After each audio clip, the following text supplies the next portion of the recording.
आम्ही studio opening कशी केली हे तुम्ही लास्ट व्लॉगमध्ये बघितलं. त्यानंतर आम्ही छान पूर्ण फॅमिली झालो रेडी आणि ही अशी छान मस्त वन डे ट्रिप आहे. आम्हाला जायचं आहे उरली कांचनला. मस्त फळं खात खात आम्ही पोचलो निसर्गोपचार आश्रम, जे महात्मा गांधी यांनी सुरू केलंय. तिथे तुम्ही 7 किंवा 15 दिवस राहू शकता आणि जे पण तुमचे हेल्थ इश्यू आहे ते रिकवर करू शकता. स्टे पासून तुमच्या डाएट प्लॅन पासून आणि सगळ्या लॅब्स इथे अवेलेबल आहे. सगळी माहिती घेतली आणि आम्ही पोचलो उरली कांचनच्या सुंदर नर्सरीमध्ये.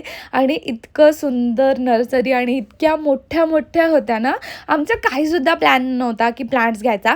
बाबांना त्यांच्या प्रोजेक्टसाठी झाडं बघायची होती, पण आम्ही वन बाय वन इतके सारे इंडोर प्लांट्स घेतले. मॉर्निंगपासून आम्ही नाश्ता आणि फ्रुट्सवर होतो, पण इतकी भूक लागली ना, आम्ही आलो शौर्यवाडा, हे फेमस हॉटेल आहे. तिथे छान व्हेज थाली एन्जॉय केली, छान होती. So yes, that's it for today's vlog. Bye bye.